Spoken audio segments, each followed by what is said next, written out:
Okay, it's on. So what is your name and position? So my name is Jordan Draper, and I am a compliance and Title IX investigator at Rutgers. Why is your position important and necessary at the university? So my position is actually new to the university as an investigator as of October, and that's with all the new legislation and bills out kind of regarding sexual assault and sexual violence on campus. So a lot of universities are now creating positions, investigator positions that are separate from a Title IX coordinator, because traditionally a Title IX coordinator makes the decision, and they want somebody that has a non-biased perspective to initially meet with the students and figure out kind of what's going on beforehand. Cool. What federal policies most pertain to your work?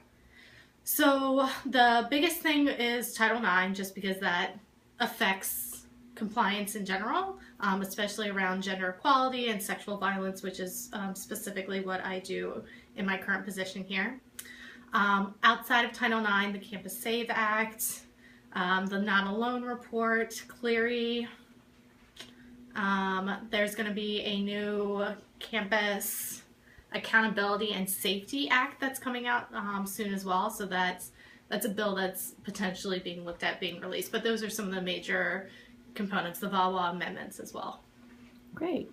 Can you briefly describe the Clery Act and what that means for campus crime reporting?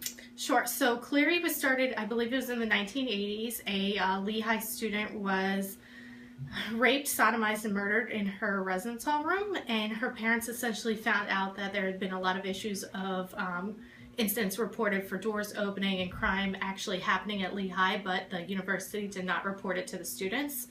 So her parents basically worked with the government to come up with a piece of legislation which now requires all universities to report any crimes that occur on campus. So within my specific job, that is sexual assault or sexual violence, domestic violence and dating violence, stalking, and sexual and harassment, and then also things like murder, drugs, alcohol, all of that's reported as well. Cool. What exactly is the Campus Save Act, and how is it implemented at institutions of higher education?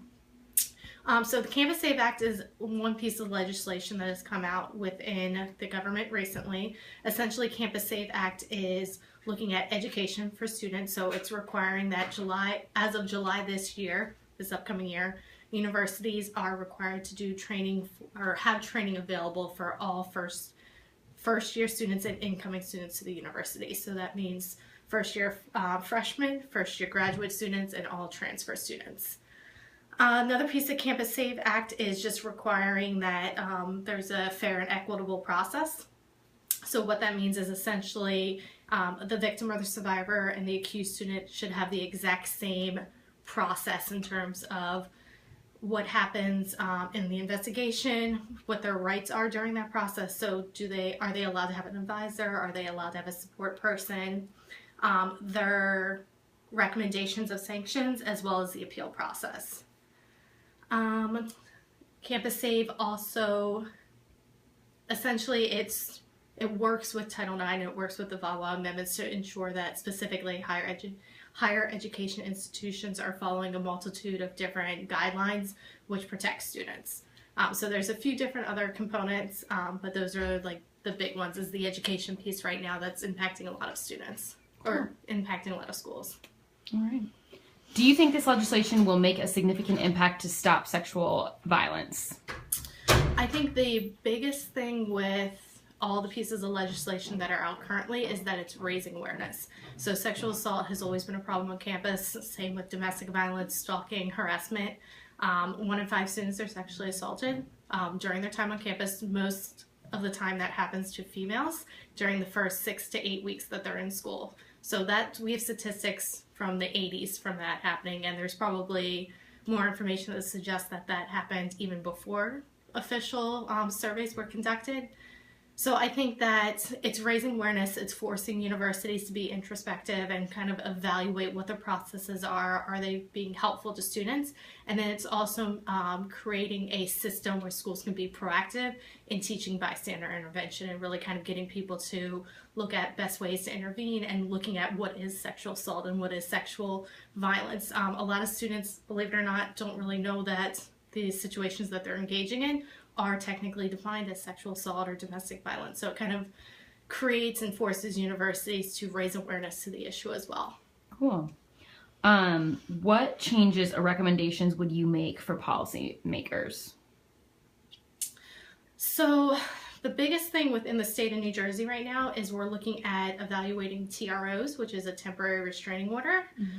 So how it works right now is victims of domestic violence or sexual assault can only get a temporary restraining order if there was some type of relationship between the students.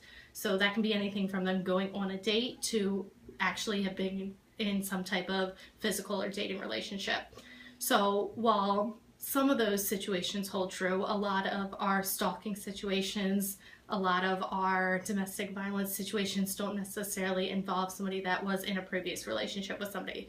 So even if they want to stay away from that person, the courts and the police have a really hard time getting a temporary restraining order for those students if there's no dating relationship. So right now that's something that New Jersey's looking at changing, and hopefully it kind of changes around the nation, which would essentially be excellent, because then victims can have a sense of protection as they're deciding whether or not they want to do a university or criminal process.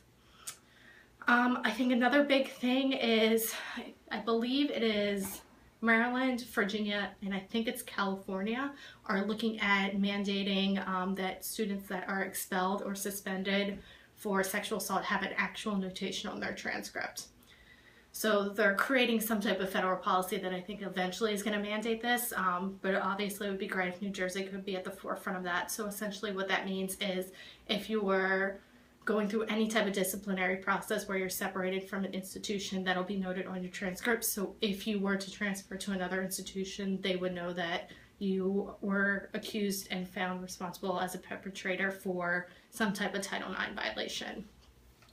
Where that's an issue now is we have lots of students enrolling in universities, colleges all over the country that essentially the university doesn't know any of their past experiences. So it'll say whether or not they were suspended or expelled, but it's up to that institution to determine why, and a majority of the time they don't look into that further. So you're bringing potential perpetrators and rapists back to a new campus where they could potentially victimize another student. Awesome. All right. Thanks, Jordan. You're welcome.